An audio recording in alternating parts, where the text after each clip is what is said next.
Yo les amis, bon la pré-saison est terminée, la saison de Ligue reprend la semaine prochaine.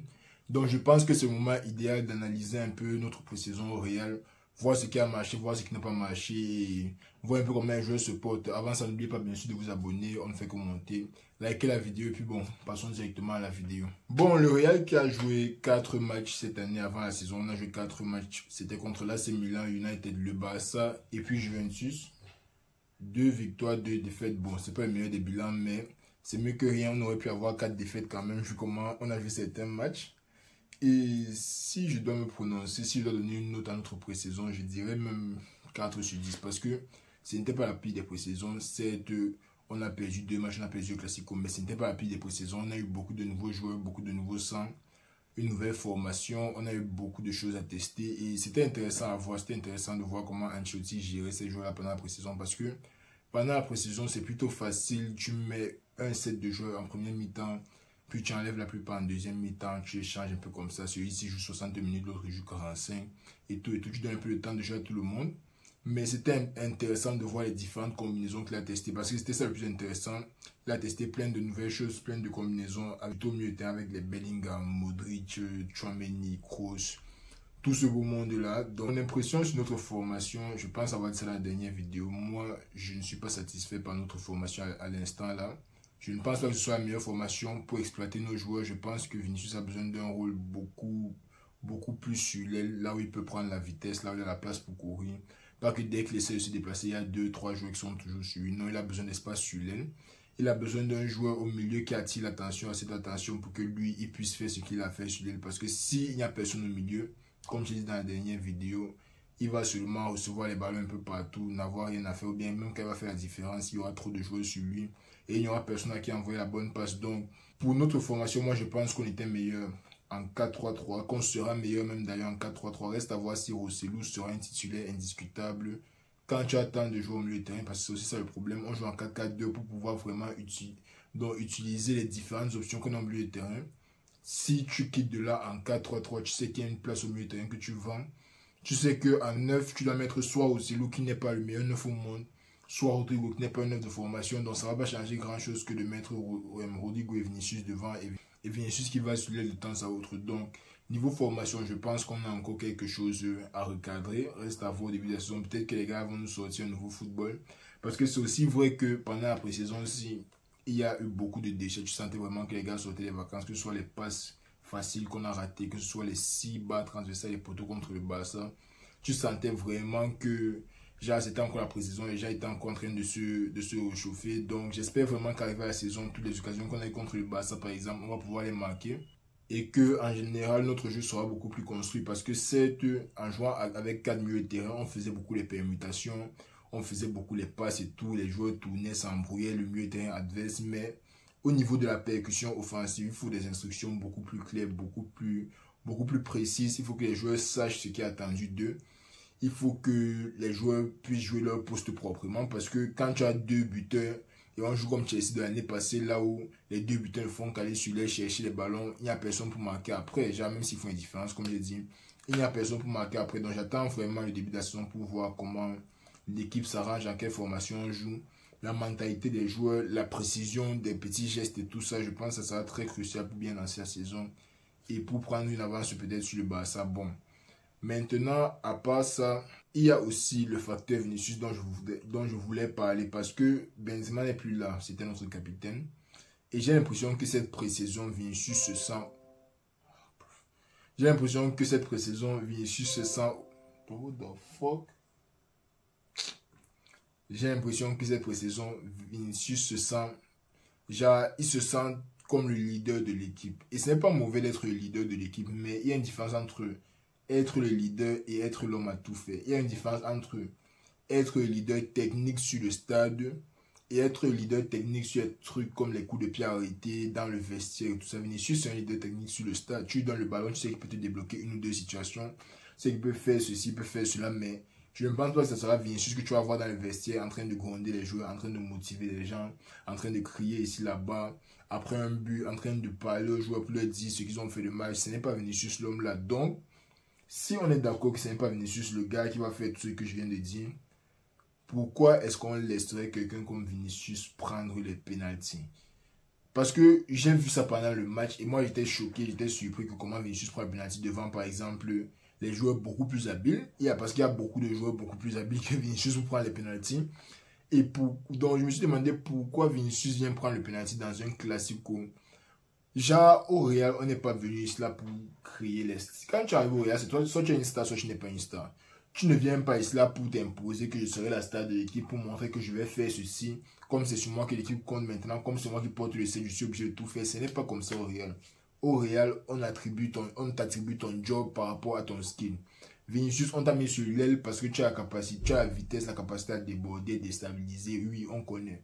Mais sur les pénaltys, et je n'aimerais même plus voir ça pendant la saison, parce que ça risque de me donner attention. Ça risque de me donner attention si je vois encore Vinicius tirer un penalty au Real. Déjà, je ne dis pas qu'il n'a pas le droit de tirer, je ne dis pas que quoi que ce soit, mais quand tu regardes l'effectif du Real, tu vois qu'il y a Rodrigo, tu vois qu'il y a Kroos, tu vois qu'il y a Modric. Tu vois, même Nacho, je suis sûr que Nacho peut tirer les pénaltys mieux que Vinicius. Il y a Alaba, mon frère, il y a tellement de bons tireurs. Et on prend les pénaltys et on donne à Vinicius. Moi, vraiment, ça me cœur. C'est comme si on est en train d'essayer de forcer pour créer une star. Et moi, ça ne me plaît pas. On donne le pénalty à celui qui mérite de tirer. Vinicius ne chasse pas 50 buts en une saison. Il ne chasse rien de tout ça. Il chasse peut-être ses 25, 30 buts avec ses 20 à 25 passes. On sera OK avec. Il n'a pas besoin de tirer les pénaltys. Je ne sais pas qui a eu l'idée de lui donner le pénalty au Classico là, mais je pense qu'il a vu Vinicius tirer 4 ou 5 pénaltys. Il a raté peut-être 2. Donc, Vinicius, vraiment, je n'ai pas envie qu'il devienne le gars là. Le gars qui il tape le torse, il dit que c'est moi qui porte le 7, c'est moi le leader de l'équipe, je suis le plus fort. Donc, je peux faire ce que je veux. On ne veut pas de Soria. Ce n'est pas la mentalité qu'on a. On te donne ton rôle par rapport à ce que tu sais faire et non par rapport à ton statut dans le club. Parce que encore même, Vinicius, ce n'est rien dans le club. On me demande entre Vinicius et Modric. Parfois, je vais choisir Modric quand même à 37 ans, 38 ans. Donc, ça vous montre quand même que il y a des joueurs beaucoup plus importants dans le club qui doivent prendre des rôles plus importants, comme tirer les pénaltys importants, tirer les coups francs. Certes, on laisse Rodrigo tirer les coups francs, mais tu ne vas jamais voir Rodrigo prendre un coup franc placé côté droit devant Alaba parce que Rodrigo dit qu'il est un meilleur tireur qu'Alaba. Ça ne va jamais arriver. Certes, avec Ronaldo, c'était le cas. Mais Ronaldo, c'est un ballon d'or. Tu ne peux pas comparer les joueurs qui n'ont pas de ballon d'or, les moins que rien, les 22 ans, à un joueur comme Ronaldo qui avait un ballon d'or avant même d'arriver au Real. Donc, j'espère vraiment qu'on va corriger ça pendant la saison. J'espère vraiment qu'on va attribuer les rôles aux joueurs qui méritent et non parce que quelqu'un est supposé être la star de l'équipe ou bien c'est lui qui fait le show ou bien c'est celui qu'on a fait la faute. J'espère vraiment que ça ne va pas devenir ça. Les pénaltys restent quand même un exercice très important pendant la saison et ce serait du gâchis si on donnait ça à un joueur qui nous rate un penalty chaque 4 pénaltys. C'est pas ce qu'on veut, même quand Ramos tirait les pénaltys. Ramos tirait devant Benzema parce que Ramos avait la capacité à tirer devant Benzema. On s'en fout si Benzema c'est le 9. On s'en fout si Ramos c'est le capitaine, c'est un défenseur. Mais il tirait parce qu'il arrivait à marquer. Il a marqué déjà 22 pénaltys d'affilée ou quoi que ce soit. Ça te montre que le gars a la qualité. Mais quand tu arrives dans un classico, que ce soit la pré-saison, que ce soit pendant la saison finale du Champions League, finale de la Copa, et tu donnes à Vinicius, s'il rate comme ça, peu importe le match dans lequel il va rater, encore que c'est un classico, mais peu importe le match dans lequel il va rater, ça va toujours nous faire mal. Donc, les rôles importants, vraiment, je pense qu'il faut qu'on donne ça aux joueurs qui les méritent. Bon, je pense qu'on a assez parlé de la formation et tout ça. C'est vrai qu'on a eu quelques matchs désastreux, mais mine de rien, je pense qu'il y a eu quelques gagnants et quelques perdants dans toute cette histoire. Genre, dans la pré-saison aussi, on a pu voir plein de nouveaux joueurs. On a pu voir certains qui se sont plus exprimés que d'autres et tout et tout. Et je pense qu'il y a eu quelques gagnants et quelques perdants. Bon, premier gagnant d'abord, bien sûr, c'est Bellingham. Je pense qu'il a joué les 4 matchs, au moins sur 60 minutes dans chaque match. Je pense qu'il y a un match où il est sorti à la mi-temps. Mais à part ça, je pense qu'il a joué au moins 60 minutes dans chaque match. Il a montré sa capacité à pouvoir gérer un club comme le Real. Il n'a pas montré qu'il est un petit. Il n'est pas arrivé à un peu frivole. Parce que je vous ai dit que c'est dans la pré-saison aussi qu'on voit qui sera quoi pendant la saison. C'est pas dans la saison que tu vas apparaître de nulle part et dire que bon, je suis derrière la machin, sur cela. Non. C'est dans la pré-saison aussi qu'on voit qui sera prêt pour la saison. Moi, je pense que Bellingham est prêt pour la saison. Maintenant, le rôle dans lequel on l'utilise, je ne suis pas encore très sûr de ce que c'est. Parce que parfois, c'est un 10. Parfois, il est là où Kroos était souvent. Parfois, il est avec les Valverde à droite. Parfois, il est en faux 9. Parfois, il est en 9. Bref, Bellingham, je ne suis pas encore sûr de comment on veut l'utiliser. Mais je pense que c'est un gagnant dans cette pré-saison. Je pense que Tchouaméni aussi a beaucoup gagné. Parce qu'avec les minutes qu'il a eues au Classico, je pense qu'il s'est beaucoup mis en valeur. Il n'a pas montré que, ok, je suis le Tchouaméni de l'année passée, sur qui on va marcher et tout et tout et tout. Je pense qu'il s'est bien montré. Je pense aussi que Kamavinga s'est bien montré. Kamavinga, il a fait son job. On attend déjà beaucoup de lui, sachant, connaissant sa qualité. Donc, je pense qu'il a très bien fait son job. Et il y avait un autre gagnant que j'avais en tête. C'était Fran Garcia. Fran Garcia aussi, je pense que c'est un gagnant de cette pré-saison parce que là, il a joué plus de minutes que Ferland Mendy, premièrement. Deuxièmement, Ferland Mendy s'est blessé.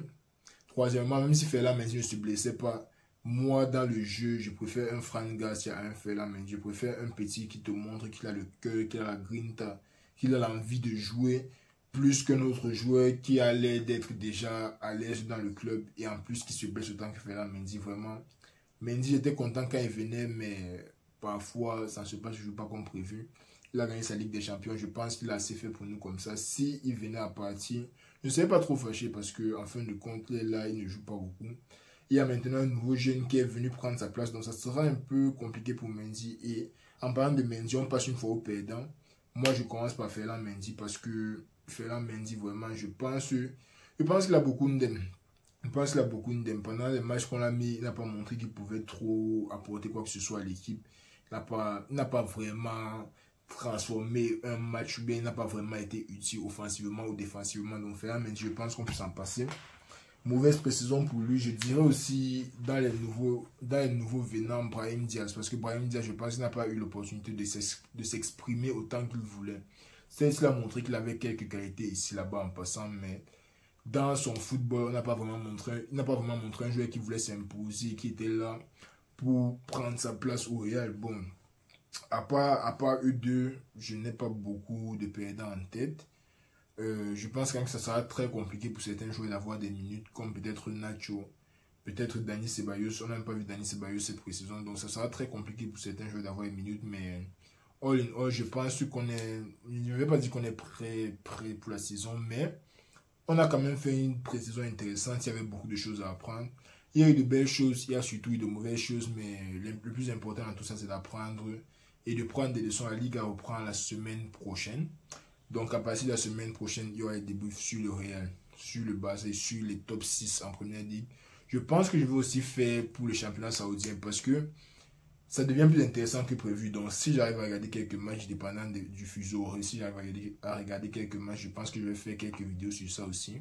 Et puis, on attend le tirage au sort de la Ligue des Champions, bien sûr, pour voir les groupes. Et on va faire une vidéo dans laquelle on va débriefer tout ça et essayer de prédire le gagnant. On est ensemble, les amis. Prenez soin de vous.